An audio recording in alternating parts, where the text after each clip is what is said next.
It is Monday, October 20th, 7:45 a.m. And yes, I'm going through a transitional period. That means not making as many videos because I'm trying to add some places to my fast food count. But I've been eating profusely, not as much, but profusely, and trying to single out what's most important. And sometimes I just want to compile each day of what I went through, and it just so happens that something came about last night with Panera Bread.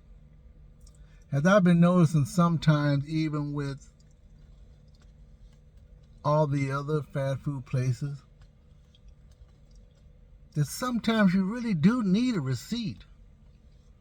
Usually I say I don't need a receipt now because I have faith in what I'm going to get in the package. But sometimes I have to check the package anyway. Because sometimes there's an item missing. You pay for an item, they say you have the item, but then when you look in your bag, the item is not there, but they didn't have the item in the first place. So why didn't they just come out and say they didn't have the item? But no, they forgot the item altogether. You paid for it, you check your bag, you don't have a receipt, and sometimes even when you had a receipt, those things do happen. So of course you get your money back. You paid cash, not credit. You try to do that as many times as you can. But sometimes the same thing happens. Sometimes you can get really picky about certain food items. And in my case,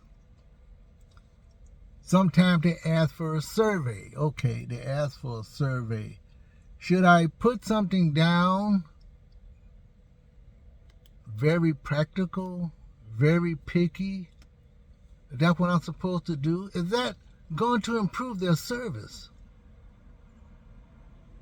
For something as silly as, okay, if you got 2 salads and both come with a baguette, this is just an example, shouldn't you cut it just right? Shouldn't you slice the bread just right so that each salad would have its own baguette?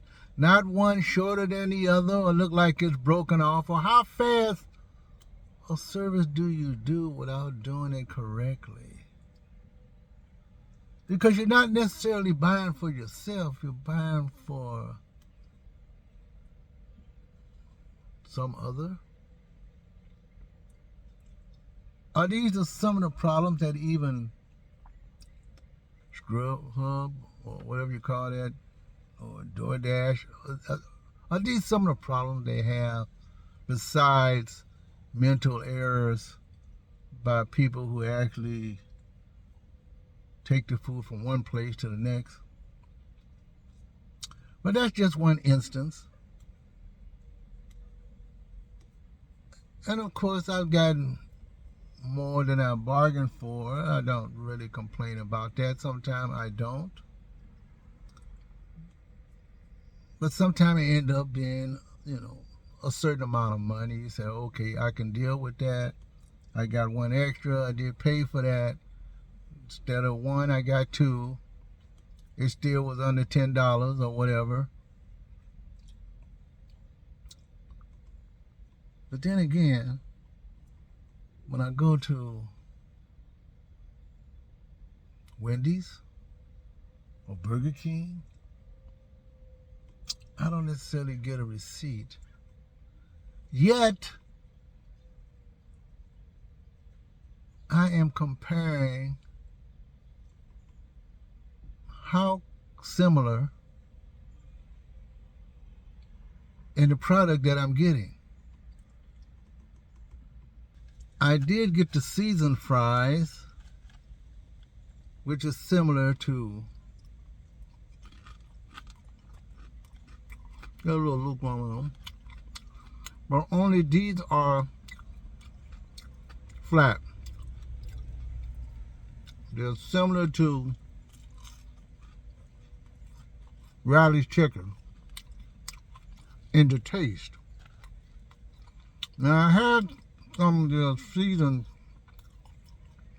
fries, but this is actually seasoned potatoes for breakfast. They're all very good. I did get the egg and cheese biscuit.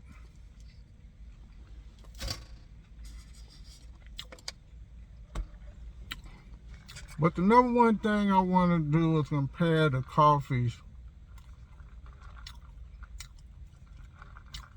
that Wendy's produces.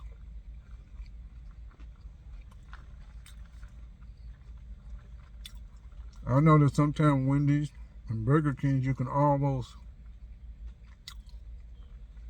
compare, not quite, because I did say that, as I always say, Burger King has the best ice mocha. The ice mocha. Best mocha coffee, ice.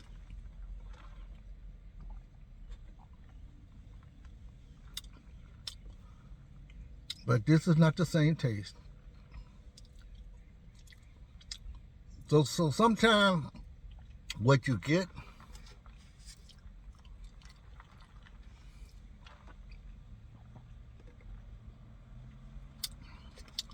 is different. Now I tasted this last time, and maybe they didn't hear, but I had to make sure that I tell them chocolate cold brew. Now Burger King's is much more sweeter, and of course much more better. But this will suffice as a coffee, an iced coffee, cold brew. But there's a trade-off in the price. I paid for both the seasoned fries and this large cold brew coffee. I probably could have got 2 of these egg and cheese biscuits. I probably should have got 2. I only paid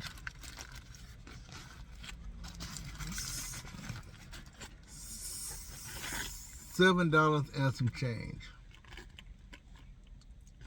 for this egg and cheese biscuit. Along with the seasoned fries and the coffee. But like I said, there is a trade-off. I can still get 2 egg and cheese biscuits and an iced coffee from Burger King. Just at $10. It depends. And sometimes I get the fries. But with both places, I hardly ever pay over $12 if I get more than one, which is a pretty good deal. But like I said, there is a trade-off in the quality. And what you order. Certain things you buy because you know it's going to be cheaper at this certain place. And it's always the case when you spend a lot of money. I do recommend cash sometimes, but I mean, if you can do it on credit card, that's fine. But if you're really on a budget, like I'm supposed to be on, you end up spending more money the night before, but you know you have to eat breakfast the next day. And so you end up going from 20 something dollars, maybe $24 for like a salad before, but then the next day you pay under $10, under $8 for a small breakfast. Not a high-powered breakfast, but even then, the small breakfast is really high-powered because it's the portions. It's all about the pricing. So in my case, it's always transitional. It's always changed from one day to the next on how much I want to eat or how much I want to pay, especially when you eat out a lot. Because I have changed in my transitional period, also changed the name. I don't use this is my Monday offering. That is one of my platforms. And Sample Sunday, that is one of my platforms. But I use them sparingly because maybe there's something special about that. But this is my Monday. But I'm not going to call it that. I'm just going to call this Transition with Fast Foods. I have quite a list that I've written down. And I am watching the intake of what I eat, what I pay for, and what I plan to try in the future. I want to pick up a couple more new places. I did find one. I decided that's going to be my go-to place also. But I know I can't do it for breakfast because they don't open up early.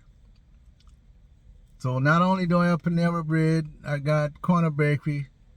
Now I've included Ike's Love Sandwiches. Even though I only had one. I know the other's going to be just as good, but I'm going to be picky about what I choose to eat for lunch. And I wrote down a couple other places and some places that I still haven't been able to get to because of the parking, because of the distance, because of the timing. They're still on my list. And the list that some people have given me a couple of months ago, I write them down.